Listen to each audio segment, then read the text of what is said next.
Between 1822 and 1824, something happened on a rice plantation near Georgetown, South Carolina, that made even the most hardened overseers refuse to work there.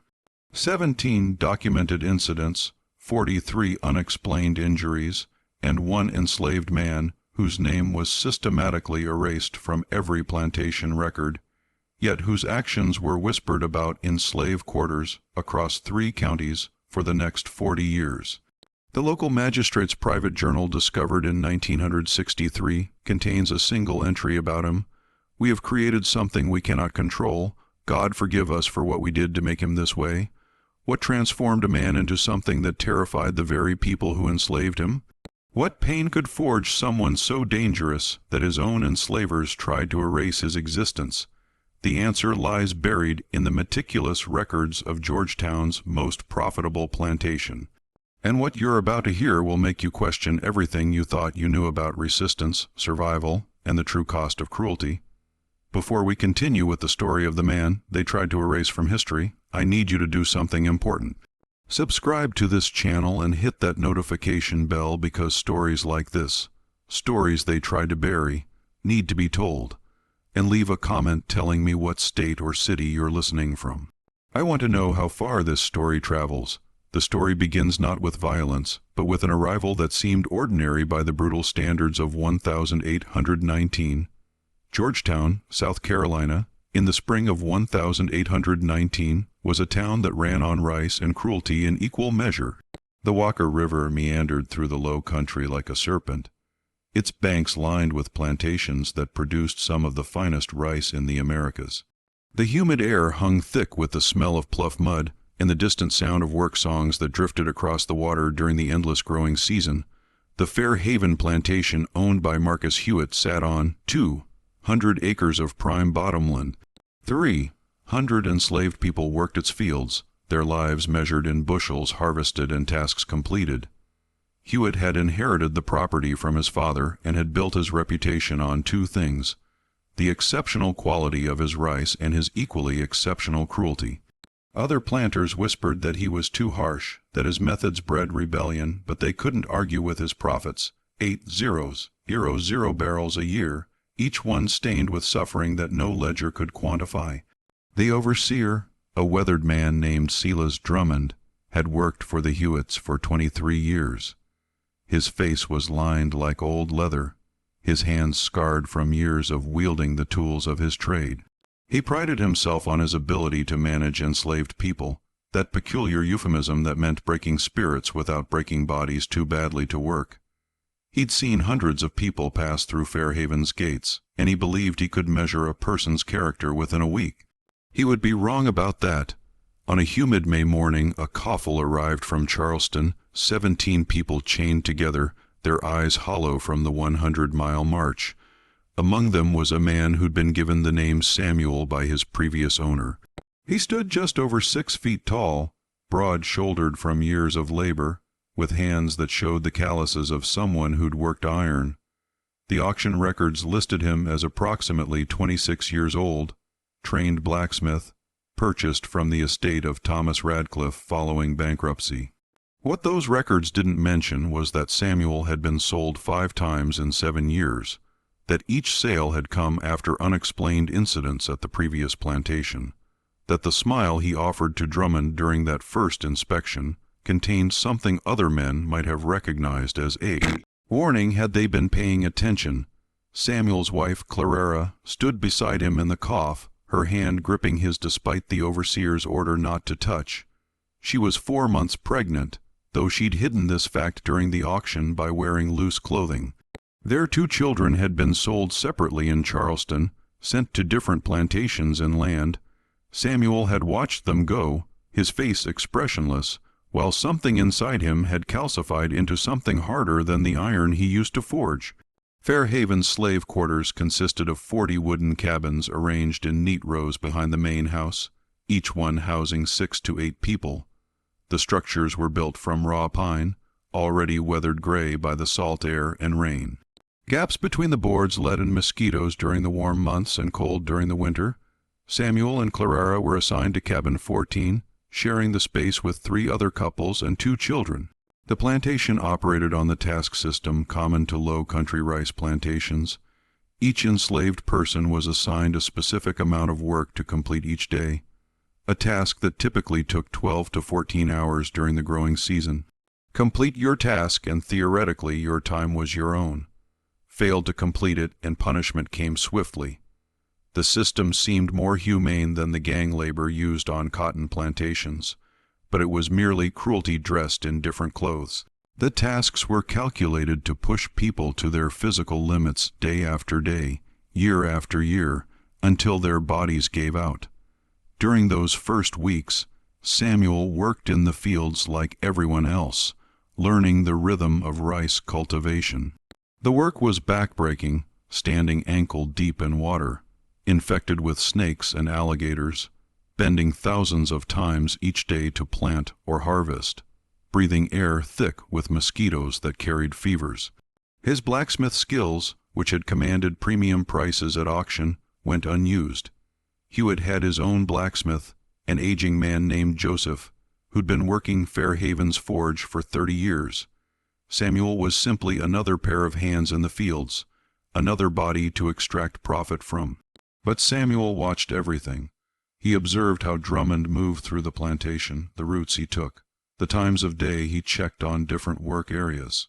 He noted which enslaved people held positions of slight authority, the drivers who enforced the overseer's orders, the domestic servants who heard conversations in the main house. He watched how punishments were administered, how resistance was crushed, how hope was systematically extracted from people until they became the walking dead, and he waited. Clara grew weaker as her pregnancy progressed. Fieldwork and inadequate food took their toll. She tried to hide her condition as long as possible, knowing that pregnant women were sometimes given lighter tasks, but were also viewed as less valuable, more likely to be sold away. When her pregnancy became impossible to conceal, Drummond reduced her task slightly, but added insult to the small mercy by assigning her to collect night soil from the main house. Work considered particularly degrading on a sweltering July evening as Samuel and Clara sat outside their cabin after the day's work. She spoke softly about the children they'd lost. "I dream about them," she said, her hands resting on her swollen belly. "I dream that Thomas still remembers the song I used to sing to him, that little Mary remembers my face," her voice caught. "But they'll forget us, won't they? They'll grow up and we'll just be ghosts to them." Samuel didn't answer. His hands gripped his knees, knuckles white, and his jaw worked as if he were chewing on words too dangerous to speak aloud. In that moment, something shifted behind his eyes, a calculation being made, a decision taking shape in the darkness of his thoughts. The incident that changed everything happened 3 weeks later on a Monday morning, when the heat already shimmered off the rice fields at dawn. Clara collapsed while carrying water to the field workers. The pregnancy had weakened her more than she'd admitted, and the combination of heat, poor nutrition, and exhaustion simply overwhelmed her body. She lay in the mud between the rows of rice, unconscious while the other workers gathered around her. Drummond arrived within minutes, summoned by one of the drivers. He looked down at Clara's prone form with the expression of a man calculating the cost of a damaged tool. "Get her to the sick house," he ordered, "but her task still needs completing. Samuel, you'll finish her work today on top of your own, or you'll both taste the lash tomorrow." Samuel stood perfectly still for 3 long seconds. The other workers stepped back, recognizing something in his posture that Drummond, in his arrogance, failed to notice. When Samuel finally spoke, his voice was calm, almost conversational. "No," that single word fell into the humid air like a stone into still water. Drummond's face flushed red. In 23 years of working plantations, he'd heard enslaved people plead, bargain, weep, and scream, but outright refusal was rare enough to be shocking. "What did you say to me?" I said. "No." Samuel's eyes met Drummond's without wavering. "You'll tend to my wife properly. You'll call for the doctor. You'll make sure she and the child survive, and I'll finish both our tasks." The audacity of it stunned Drummond into momentary silence. An enslaved man didn't make demands, didn't negotiate, didn't speak to an overseer as if they were equals discussing terms. The proper response was immediate, brutal punishment to reestablish the natural order. But something in Samuel's stillness made Drummond hesitate. Some instinct that whispered this was different, that this man was different. "You're speaking mighty bold for someone who can be whipped within an inch of his life for that tone," Drummond said, trying to reassert control through threat. "You can whip me," Samuel agreed, his voice still eerily calm. "You can whip me until the flesh falls from my bones, but Clara gets proper care first, or I don't work another day on this plantation, not another minute, not another second. You can beat me to death, but you'll get no more labor from me." And Mr. H. Huitt will want to know why his property suddenly became worthless. It was masterful psychological warfare, framing the ultimatum in terms of Huitt's financial interests rather than mercy or justice. Drummond's face worked through several expressions: rage, confusion, calculation. Finally, he spat into the dirt. "Fine, I'll send for the doctor, but you'll work double tasks for a week after this. And if you fail even one, you and your wife both feel the consequences." Samuel nodded once sharply and turned to lift Clara gently from the mud. As he carried her toward the sick house, the other workers parted before him like water. They'd witnessed something unprecedented. A man who'd stared down an overseer and won, however temporarily. The whispers began that very day. The doctor came, a young man named Patterson, who rode out from Georgetown that afternoon, more interested in his fee than in his patient. He examined Clara in the sick house, a drafty structure that held 6 rough beds and smelled of old sickness. His examination was cursory, but his conclusion was definitive. She needs complete bed rest for at least a week, proper nutrition, and no physical labor until after the child is born. The pregnancy is at risk. If you work her, you'll lose both mother and baby. Drummond took this information to Marcus H. Huitt that evening. The plantation owner listened to the report while sipping whiskey on his veranda, watching the sun set over his fields. Huitt was 42 years old, thin, lipped and calculating, a man who viewed enslaved people as livestock, requiring proper management to maximize returns. The loss of a woman and a potential child represented a significant financial setback, but accommodating her needs created its own problems. Let her rest for a week, Huitt decided, but Samuel fulfills both tasks daily or faces punishment. Make it clear this is a one-time accommodation. We cannot have others thinking pregnancy earns them special treatment. What happened over the next week became the subject of stories told in slave quarters across the low country for decades afterward. Samuel did the impossible. Every morning before dawn he went to the fields and completed his own task, a full day's work of rice cultivation that would exhaust any man. Then, as the sun climbed toward noon, he began Clara's task. Other workers watched in awe as he maintained a pace that should have killed him. His hands bled, his back screamed, sweat poured from him in streams that left dark puddles in the mud, but he finished. Every single day he finished both tasks. On the third day, something strange began happening. As Samuel worked alone in the section of field assigned as Clara's task, other enslaved people started drifting over during their brief rest periods. They didn't speak. Speech would draw the attention of the overseers, but they worked. 10 minutes here, 15 minutes there.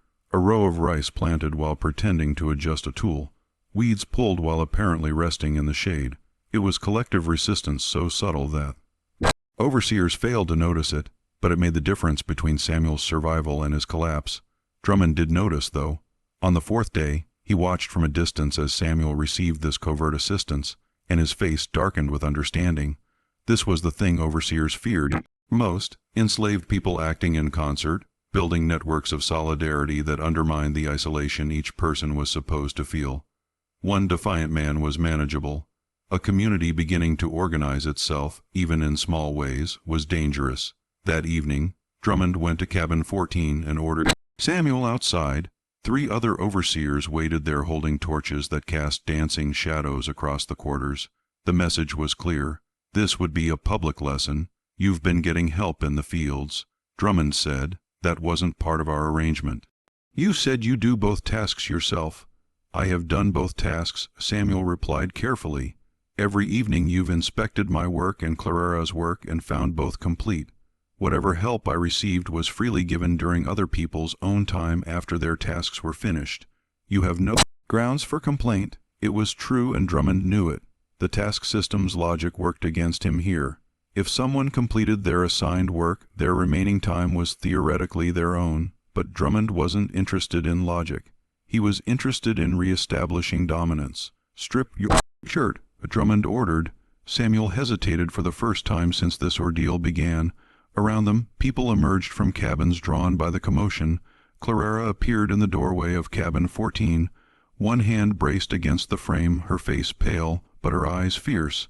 Samuel looked at her, then slowly removed his shirt. His back bore the scars of previous beatings, some old and faded, others more recent. These were the permanent marks of enslavement, the physical records of a lifetime of being someone else's property. Drummond examined those scars by torchlight, then pulled out his whip. A braided leather thing that had tasted hundreds of backs.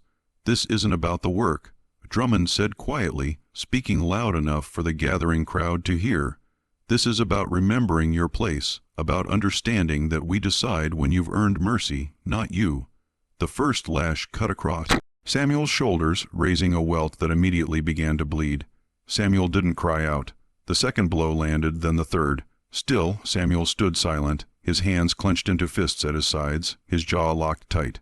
By the 10th blow, Drummond was breathing hard from exertion and frustration. Enslaved people were supposed to scream, to beg, to be broken by this. Samuel's silence was its own form of resistance, and everyone watching understood this. "Kneel," Drummond ordered. Samuel remained standing. "I said knee." Drummond's voice cracked with anger. "You can beat me until I can't stand," Samuel said, his voice steady despite the pain that must have been coursing through him. "But I won't kneel, not for you, not for any man who thinks he owns me." The crowd of watchers drew in a collective breath. This was sedition of the most dangerous kind, not violent rebellion, but philosophical rejection of the entire system. Drummond raised his whip for another blow, but a voice stopped him. "That's enough, Silas." Marcus Huitt emerged from the darkness beyond the torchlight, having been summoned by a domestic servant who'd witnessed the confrontation beginning. Huitt approached Samuel slowly, studying him with the expression of someone examining an interesting specimen. "You're quite remarkable," Huitt said conversationally. "In my experience, pride like yours is either beaten out of a man or it consumes him entirely. Which do you suppose will happen to you?" Samuel met his eyes without flinching. "I reckon time will tell, sir." Huitt actually smiled at that. "Indeed it will. Silas, that's sufficient punishment for now. Samuel has fulfilled his obligations. His wife may rest for the remainder of the week as the doctor ordered." He turned to address the crowd. "All of you back to your cabins. And remember this, mercy is given at our discretion, not demanded as a right. We are generous when we choose to be, but that generosity can be withdrawn just as easily." As the crowd dispersed, Huitt leaned close to Samuel and spoke in a voice only he could hear. "You have something that worries me. Intelligence and will. That's a dangerous combination in a slave. I'll be watching you very carefully from now on, and trust me when I say you don't want my attention." Clara gave birth 6 weeks later on October morning, when the first hints of autumn finally began to cool the oppressive heat. The child was a girl born healthy despite all the hardships her mother had endured. They named her Ruth, and for a brief time something like hope flickered in that cabin. Samuel held his daughter with a tenderness that seemed at odds with the hardness that had grown in him. And Clara sang the same lullabies she'd once sung to the children they'd lost. But hope proved fragile in a place like Fair Haven. In November, Joseph, the plantation's blacksmith, died suddenly of a fever that swept through the quarters. The old man had trained no replacement, and Fair Haven's blacksmith shop stood empty at a time when hundreds of tools needed maintenance and repair. The rice harvest had dulled countless hoes and sickles. Plow blades needed resharpening. Iron hinges and locks throughout the plantation required attention. Marcus Huitt remembered that Samuel had been advertised as a trained blacksmith. 2 days after Joseph's death, Samuel was reassigned from fieldwork to the forge. On the surface, this seemed like an improvement. Blacksmith work was skilled labor conducted under a roof, theoretically less physically punishing than rice cultivation, but Huitt wasn't motivated by mercy. He needed a blacksmith, and Samuel's defiance weeks earlier had marked him as someone requiring close supervision. The forge sat just 50 yards from the main house, with an easy view of Huitt's study window. Samuel approached the forge on his first morning with mixed feelings.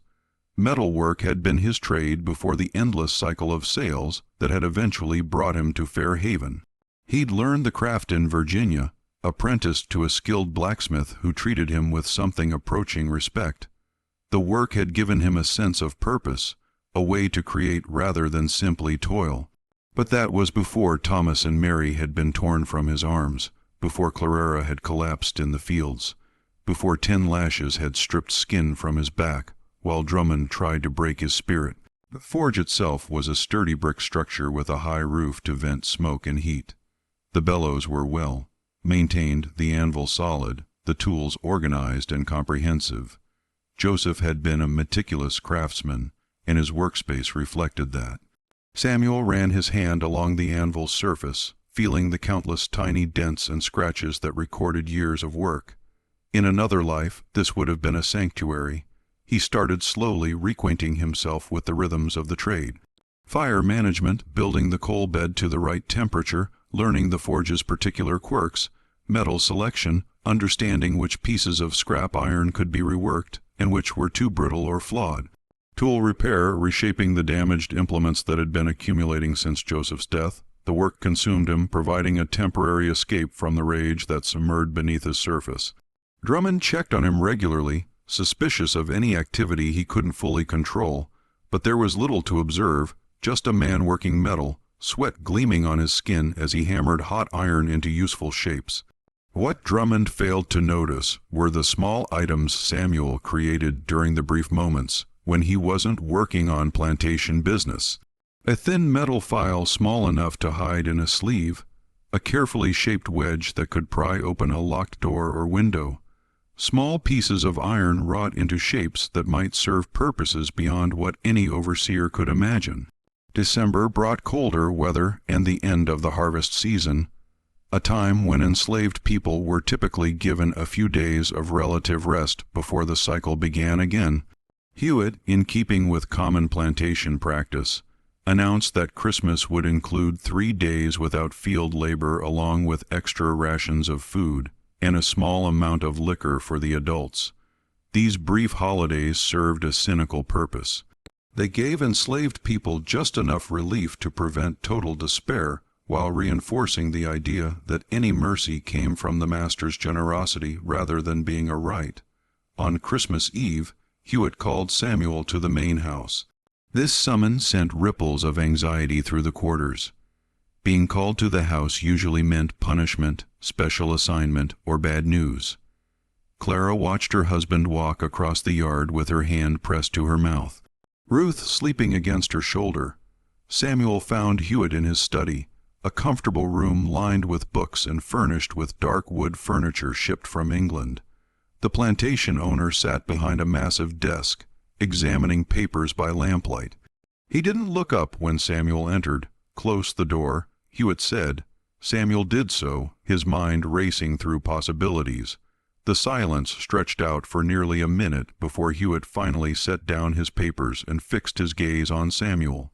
"Do you know why I brought you here?" Huitt asked. "No, sir. I wanted to have a conversation, an honest one, between 2 intelligent men." Huitt leaned back in his chair. "You're educated, Samuel. I can see it in the way you speak, the way you think. Someone taught you to read, didn't they, before you were sold the first time?" Samuel said nothing, knowing that literacy among enslaved people was illegal in South Carolina and could result in severe punishment. Huitt waved his hand dismissively. "I don't care about that. What interests me is understanding you. In my years managing this plantation, I've encountered many types of slaves. The ones who are broken from birth, who accept their lot without question. The ones who are broken by experience, whose spirits are crushed gradually. ones who resist openly and are destroyed for it, and then there are the rare ones like you, people who don't break, who maintain some core of selfhood despite everything we do to strip it away. You fascinate me because you should have been crushed years ago, and yet here you stand unbroken. There a question in all that, sir? Samuel asked carefully. Yes. What would it take to make you accept your position? What would I have to do to transform you from a potential problem into a productive, docile worker? The question hung in the air between them. Samuel understood he was being tested, that his answer mattered in ways he couldn't fully predict. He chose his words with precision. You're asking the wrong question, sir. You can't make me accept slavery because acceptance would require believing I deserve to be enslaved. And I know I don't. Neither does my wife. Neither did my children before you people sold them away from me. You can force obedience through violence. You can extract labor through threats. But you can't make anyone accept the fundamental injustice of owning another human being. The most you can hope for is that we pretend to accept it while we survive. Huitt studied him for a long moment, then did something unexpected. He smiled. That's precisely the answer I hoped you'd give because it confirms my assessment of you. You're dangerous, Samuel, not because you're violent. Violence is easy to control. You're dangerous because you see clearly, because you understand exactly what this system is, and you refuse to internalize the lie that it's natural or right. Men like you are the reason we have patrols and laws and constant vigilance. You're the nightmare that keeps plantation owners awake at night. If you think I'm so dangerous, why not just sell me? Samuel asked, because danger can be useful if properly directed. Huitt stood and walked to the window, looking out over his property. I have a proposition for you. You'll continue working as my blacksmith. You'll train several others in the trade so I'm not dependent on a single person. In exchange, I'll ensure Clara receives lighter work assignments appropriate for a nursing mother. I'll provide your cabin with extra rations, and I'll promise you this. As long as you cause me no trouble, I will not sell you Clara or Ruth separately. Your family stays together. The offer was clever because it exploited the one vulnerability Samuel couldn't armor against, his love for his family. The promise of keeping them together was exactly the kind of incentive that might transform a potential rebel into a compliant worker. You was offering a devil's bargain submission in exchange for the thing Samuel wanted most.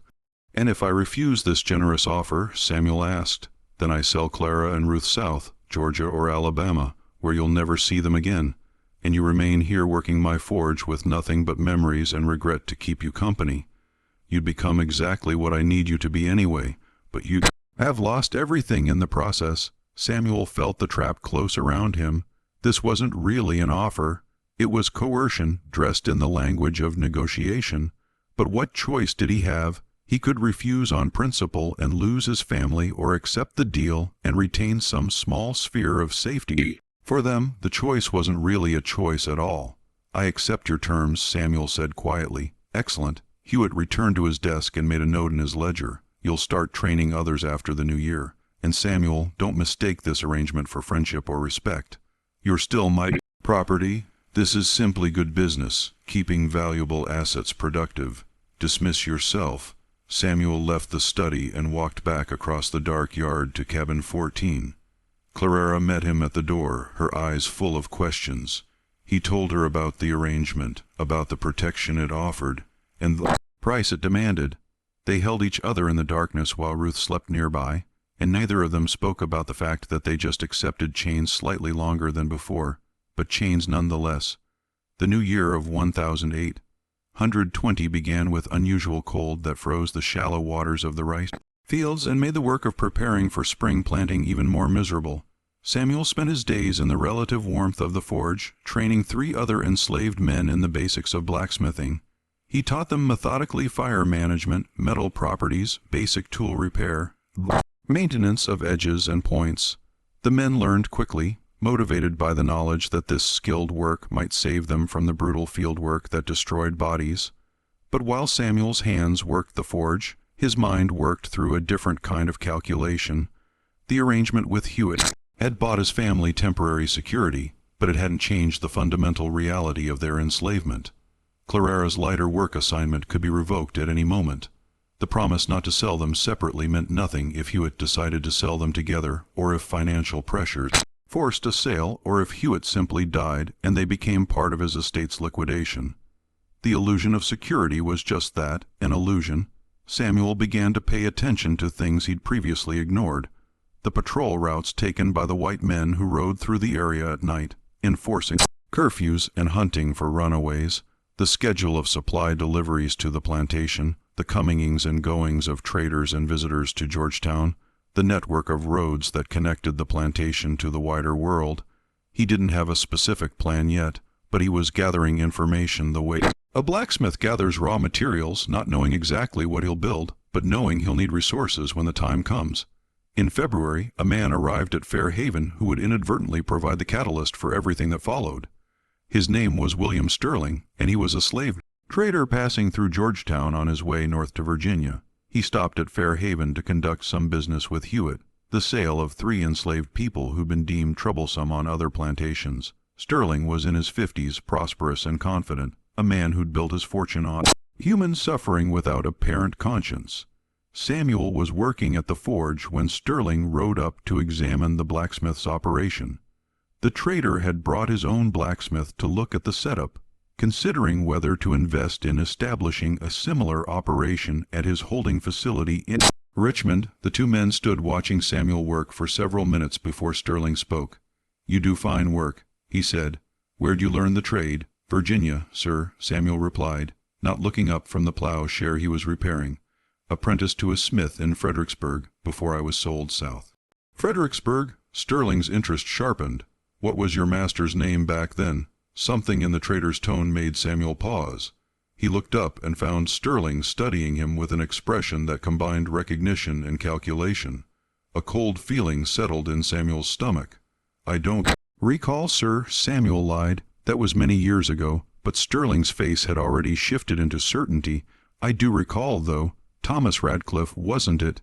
And you weren't just his blacksmith. You were the one involved in that incident with his son, the boy who died in the stable fire." The forge suddenly felt very small.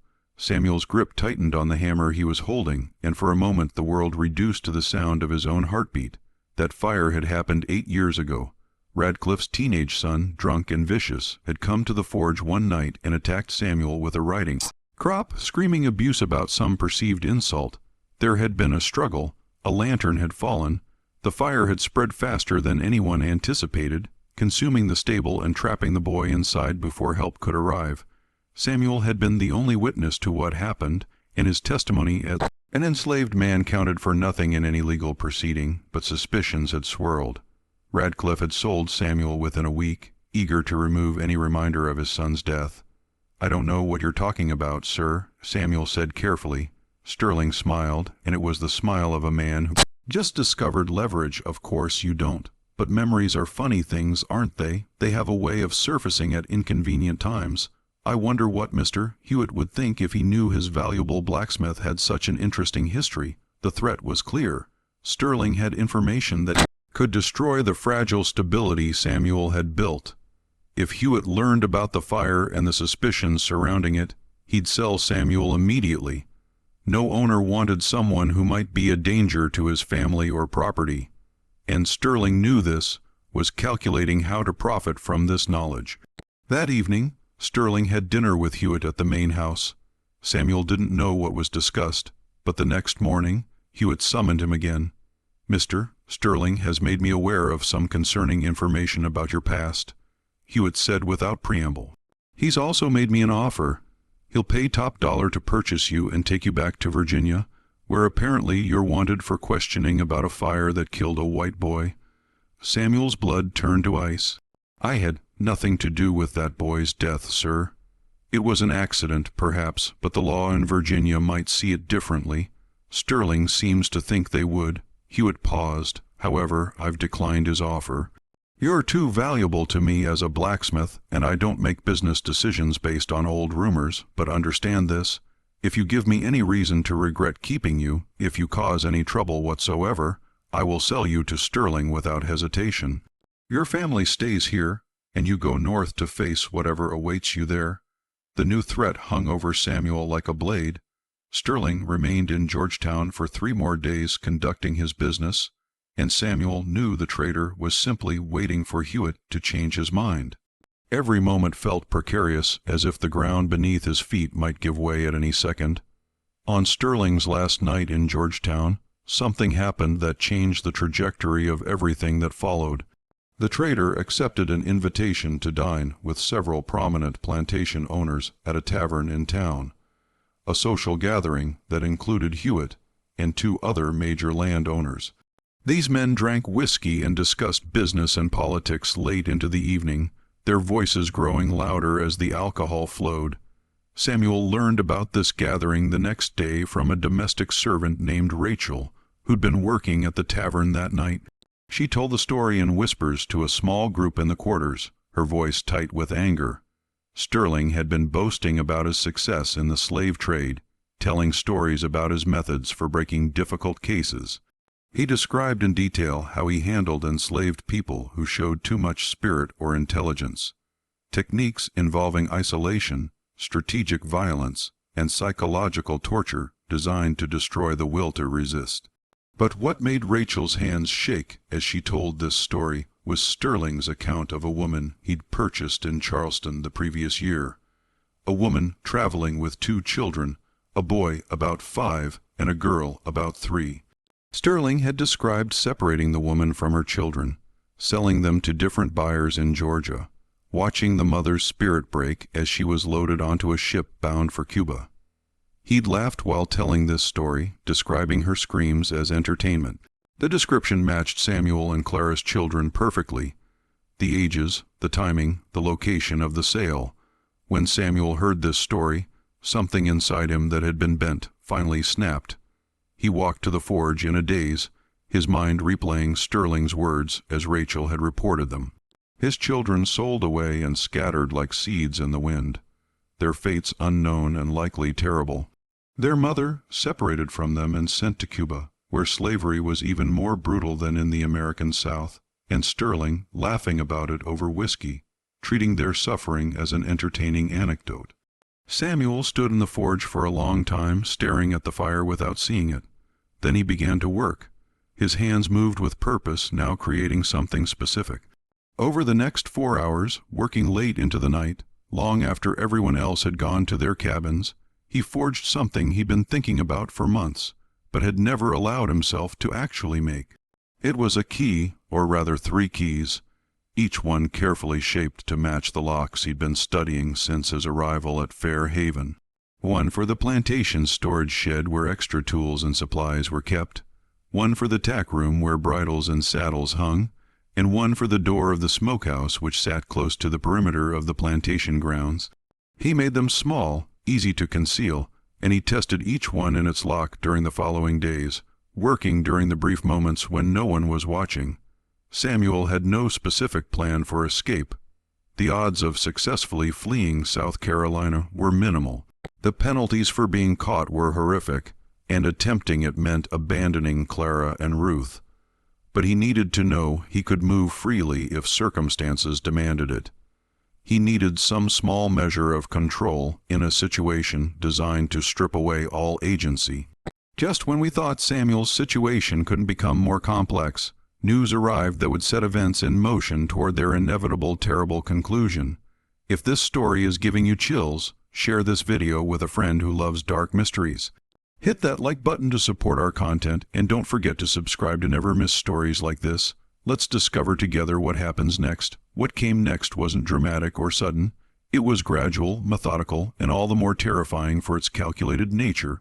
The first incident happened on a March evening 3 weeks after Sterling's departure.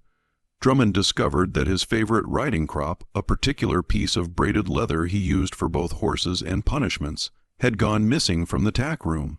He flew into a rage, certain that one of the enslaved people had stolen it as an act of petty rebellion. He ordered a search of the quarters, turning over bedding and belongings while people stood by helplessly. The crop was never found. A week later, Marcus Huitt's hunting dog, a valuable pointer he'd imported from England, was found dead in its kennel. The death appeared natural. The dog was old and had been slowing down for months. But Huitt insisted on having a veterinarian examine the animal. The veterinarian found nothing definitive, but mentioned that some of the symptoms were consistent with consuming oleander, a toxic plant that grew wild around the plantation. 2 weeks after that, Drummond fell ill with a stomach ailment that left him bedridden for 3 days. The doctor diagnosed it as something he'd eaten, perhaps spoiled meat, but the cook swore that all the food served to the overseers had been fresh, and no one else had gotten sick from the same meal. Each incident in isolation seemed unremarkable, the normal accidents and misfortunes that occur on any plantation, but taken together, they formed a pattern that made Huitt uneasy. He began to suspect deliberate sabotage, though he had no evidence and no clear suspect. He increased patrols, imposed stricter curfews, and watched his enslaved workers with heightened suspicion. Samuel continued his work at the forge, training his apprentices, maintaining his routine, but those who knew him well noticed subtle changes. Clara saw how he sometimes stared into the fire with an expression that frightened her. Rachel observed him working late into the night more frequently, the hammer blows ringing out long after everyone else had sought rest. The other men in cabin 14 remarked on how he'd sometimes wake in the darkness and sit perfectly still for hours, as if engaged in silent communion with something they couldn't see. In May, a traveling preacher arrived in Georgetown, a Methodist minister named Reverend Thompson, who made regular circuits through the Low Country, preaching to both white and enslaved congregations. Huitt, like many plantation owners, permitted and even encouraged these religious visits, believing that Christianity made enslaved people more docile and accepting of their condition. On a Sunday morning, Thompson preached to Fair Haven's enslaved community in an open area near the quarters. His sermon was drawn from Exodus, the story of the Israelites' enslavement in Egypt and their eventual liberation. Thompson was careful in his presentation, emphasizing obedience and patience, framing the message in ways designed not to inspire rebellion. But the story itself was inherently subversive. It was about enslaved people who'd suffered until God intervened to free them, about a tyrant who'd oppressed them facing divine punishment, about a long journey to freedom through wilderness and hardship. Samuel listened to this sermon with an intensity that made the people around him uncomfortable. When Thompson reached the part about the plagues visited upon Egypt, water turning to blood, livestock dying, darkness covering the land, Samuel's lips moved silently as if he were memorizing every word. When the preacher described Pharaoh's army drowning in the Red Sea, Samuel's hands clenched into fists. After the service, Samuel approached Thompson privately. "Reverend," he said quietly, "in your reading of Exodus, was Moses justified in killing the Egyptian overseer before God called him to lead the people?" Thompson looked uncomfortable with the question. "That was complicated. Moses fled into exile for that act. It wasn't part of God's plan for liberation, but he did it anyway." Samuel pressed. He saw injustice, and he acted even though it cost him everything. "Brother Samuel, I sense you're troubled, but vengeance belongs to the Lord, not to man. Our suffering in this world is temporary. Justice will come in the next life. And what if waiting for the next life means accepting injustice in this one?" Samuel asked, "What if patience is just another word for cowardice?" Thompson had no good answer for that. He offered some platitudes about faith and endurance, then moved on to speak with other members of the congregation. But the conversation stayed with him, troubling enough that he mentioned it to Huitt before departing Fair Haven. The plantation owner filed the information away, another small piece of evidence suggesting Samuel was thinking dangerous thoughts. The catalyst came in June during the height of the growing season, when everyone's nerves were frayed by heat and exhausting labor. Clara, who'd been working lighter duties since Ruth's birth, was reassigned to full field work by a new overseer named Jacob Cross, who'd been hired to replace the aging Drummond. Cross was younger, more ambitious, and eager to prove his worth by increasing productivity. He viewed Clara's reduced workload as an indulgence that needed correcting. When Samuel learned of this change, he went directly to Huitt's study to protest. "Sir, you promised Clara would have appropriate work while she's nursing. Sending her to the fields breaks our agreement." Huitt looked up from his papers with annoyance. That arrangement was made when you were my only blacksmith. Now you've trained 3 others. The situation has changed. Your wife returns to full duties. If you have a problem with that, we can revisit Sterling's offer to purchase you." The threat was clear, but this time Samuel didn't back down. "Then revisit it," he said quietly, "because I won't stand by while you break your word and destroy my wife's health." The boldness of this statement shocked Huitt into momentary silence. Enslaved people didn't issue ultimatums, didn't challenge their owners' decisions, didn't speak of agreements as if they had legal weight. This was insurrection of the most fundamental kind, the rejection of the owner's absolute authority. "Get out of my house," Huitt said, his voice dangerously low, "and know that you've just sealed your family's fate." That night, Samuel didn't return to cabin 14. Instead, he went to the forge and worked through the darkness, the sound of hammer on anvil ringing out like a heartbeat. Clara came to find him near midnight, Ruth wrapped in a cloth against her chest. "What are you doing?" she asked, seeing the wild look in his eyes. "I'm making a choice," Samuel said. His hands worked the metal with fierce precision, creating something Clara couldn't quite identify in the dim light. "For 8 years I've bent, I've submitted, I've swallowed every humiliation because I thought if I just endured long enough, if I just played by their rules, I could keep us safe. But there is no safety. There are no rules, not for us. There's only their whim, their cruelty, and our suffering. Samuel, you're frightening me." He stopped working and looked at her, really looked at her for the first time in weeks. "I know, and I'm sorry, but I can't be what they want me to be anymore. I can't be docile. I can't pretend this is acceptable. Something has to break, Clara, and I've decided it won't be me again." "What does that mean? What are you planning?" Samuel didn't answer directly. Instead, he pulled out a small cloth bundle from where he'd hidden it behind the forge.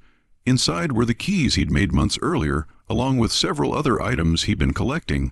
A knife, some rope, a tinder box. "If something happens to me," he said, "you take Ruth and you go north.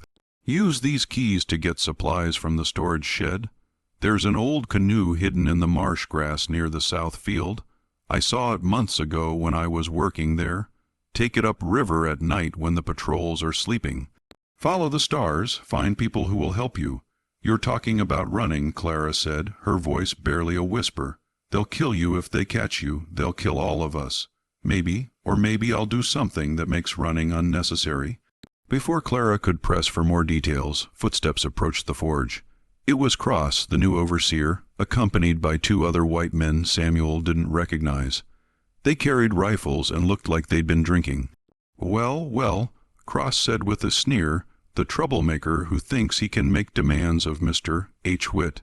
You got a lot of nerve, boy. I think it's time someone taught you your place proper."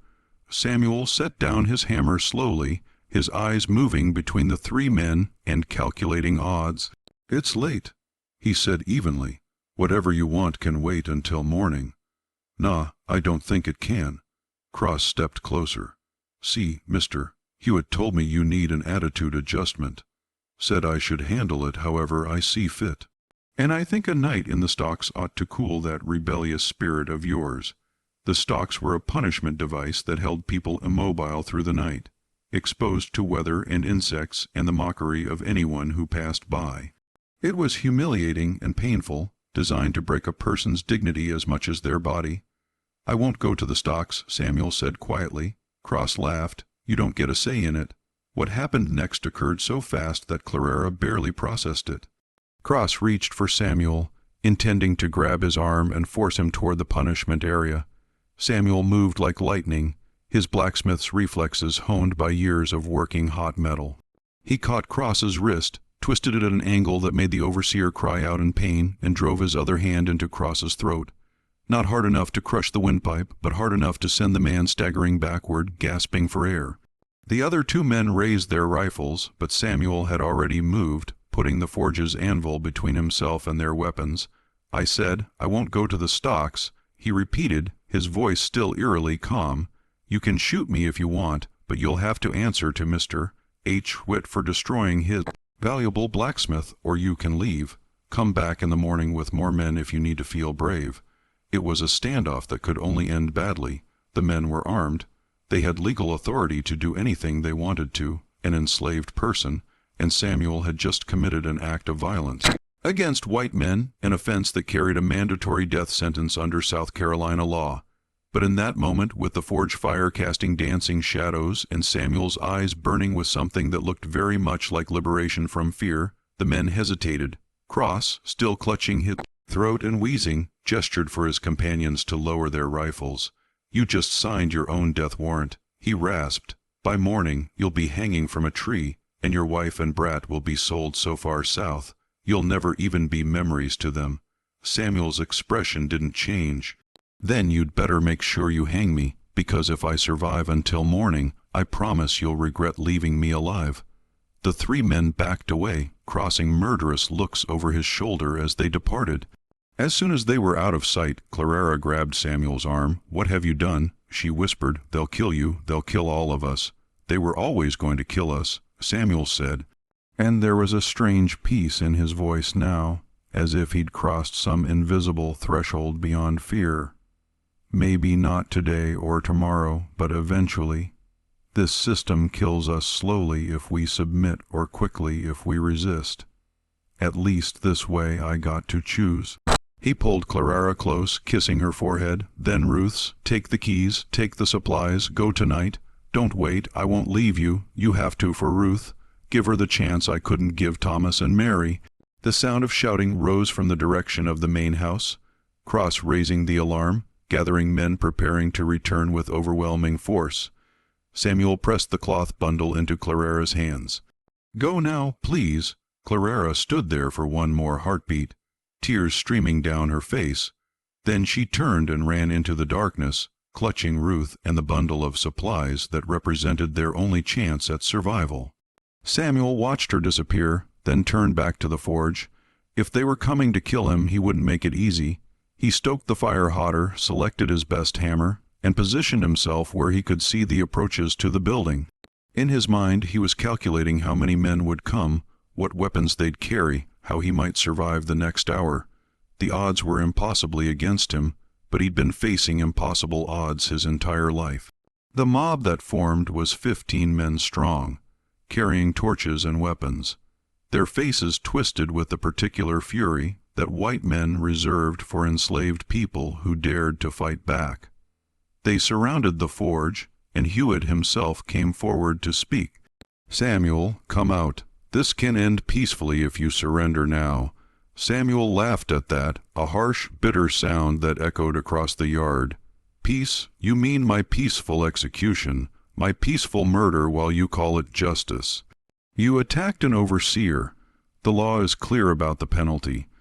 Your law, your justice, your system that says you can own people, work them to death, tear their families apart and face no consequences.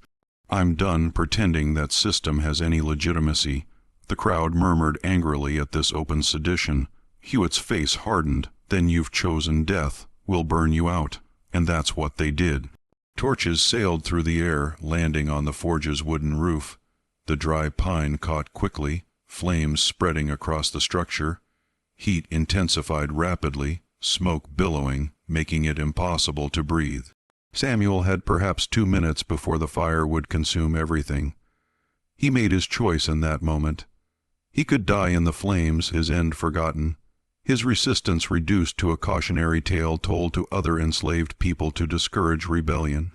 Or he could give them something to remember, something that would haunt their dreams and make them fear every enslaved person who looked at them with defiant eyes.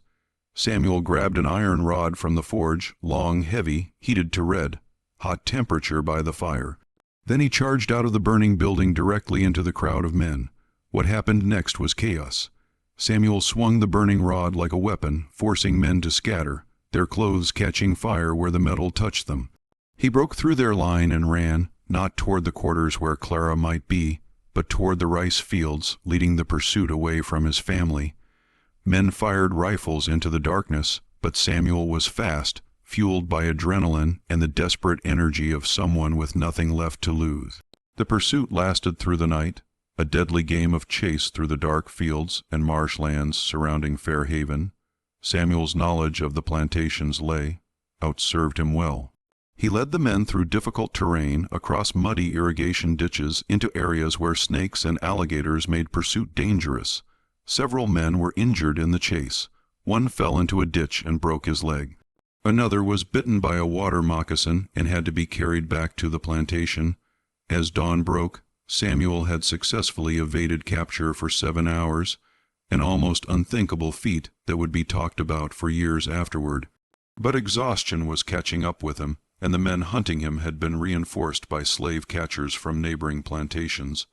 Dogs had been brought in, their baying voices cutting through the morning air. Samuel made his final stand in a grove of cypress trees near the edge of Huitt's property, his back to a massive tree trunk, the iron rod still clutched in his hands. When the men finally surrounded him, he was covered in mud, bleeding from several cuts, but still standing with that same fierce defiance that had defined him from the beginning. "Shoot him," someone shouted. But Huitt, who'd followed the pursuit, held up his hand. "No, he's destroyed valuable property, injured several men, led us on a hunt that's wasted a night's work from everyone on this plantation. He doesn't get a quick death. He gets an example." They took Samuel to Georgetown's public square, where executions and severe punishments were carried out as community spectacles. A post had been erected specifically for this purpose, and Samuel was tied to it while hundreds of people gathered to watch. The penalty for his crimes was legally clear: whipping until death, a punishment that could take hours to complete, meant to be so terrible that it would discourage any other enslaved person from similar resistance. But before the punishment could begin, something unexpected happened. Clara appeared at the edge of the crowd, Ruth in her arms, flanked by 2 enslaved men from Fair Haven. She hadn't run as Samuel had ordered. She'd hidden through the night, and when dawn came, she'd made the choice to be present for whatever came next. "I want to see him." She called out, her voice clear and strong. "I have the right to say goodbye to my husband." The crowd murmured. Technically, she had no rights at all, but there was something in her bearing, some dignity, that made even the angry mob hesitate. Huitt, perhaps seeking to display magnanimity that would make the subsequent execution seem more just, gestured for her to approach. Clara walked through the parted crowd to where Samuel was tied to the post. Their eyes met, and in that moment an entire conversation passed between them without words. She touched his face gently, then spoke loud enough for everyone to hear. "You are the bravest man I have ever known," she said. "You never bent, you never broke, you never accepted that they had the right to own us, and because of that, you're free in ways they will never understand. Our daughter will know your name. She'll know what you fought for. She'll know that her father died standing up rather than living on his knees." Then she did something that sent a shock through the assembled crowd.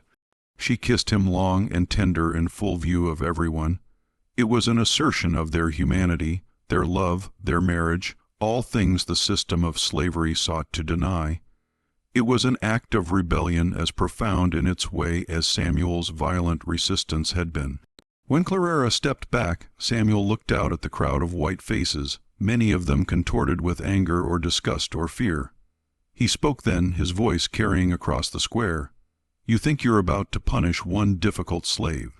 You're not. You're creating a story that will be told in every slave quarter in South Carolina. You're making me into something you can't control. A memory, an example, a promise that resistance is possible. You can destroy my body, but you can't destroy what I represent, and there are hundreds like me, thousands, all of us just waiting for our moment. You should be afraid because we are coming." The whipping began moments later. What happened during those next hours was too brutal to describe in detail, designed to break not just Samuel's body, but his spirit, to reduce him to begging and pleading for the mercy that would never come. But witnesses later said that Samuel never screamed, never begged, never gave them the satisfaction of his complete degradation. He endured in silence, his eyes fixed on some distant point beyond the crowd, beyond the pain, beyond the moment. He died as the sun reached its highest point, still tied to that post, still defiant in death as he had been in life. His body was left there for 2 days as a warning to any other enslaved person who might think of resistance. Clara was sold 3 days later along with Ruth to a planter in Georgia, but she kept her promise. She told her daughter about Samuel, about his strength and his sacrifice. And Ruth told her own children years later, after emancipation finally came. The story spread through the generations, changing and evolving, but always maintaining its core truth: that there had been a man who refused to accept slavery, who fought back even when it cost him everything, who died free in spirit even as he remained enslaved in body. The plantation records from Fair Haven show an unusual gap in 1820. Several pages have been torn out of the ledgers for that year, removing any official record of Samuel's existence or his death. Marcus Huitt died in 1831, and local accounts suggest he became increasingly paranoid in his final years, sleeping with weapons near his bed, starting at shadows. The forge at Fair Haven was never rebuilt. The site was left empty, as if some unspoken agreement had been reached that it was better to let that place remain abandoned. In Georgetown's historical archives, there's a letter written in 1867 by a formerly enslaved woman who'd lived on Fair Haven as a child. She wrote about the stories the older people used to tell in the quarters. Stories about a man who'd been so dangerous that his own name had been forbidden to speak aloud. "We called him the man who stood," she wrote, "and we told ourselves that if he could stand against them, then maybe someday we all could." This mystery shows us that the most dangerous person in any unjust system isn't the one who rebels violently, but the one who refuses to internalize the lie that the system is legitimate. Samuel's resistance wasn't just about his individual freedom. It was about rejecting the entire philosophical foundation of slavery, refusing to accept that any person could rightfully own another. What do you think of this story? Do you believe everything was revealed? Was Samuel a hero, a martyr, or simply a man pushed beyond endurance? Leave your comment below if you enjoyed this tale and want more stories about forgotten resistance and buried history. Subscribe, hit the notification bell, and share with someone who loves mysteries that challenge how we understand the past. The truth isn't always comfortable, but it's always worth knowing.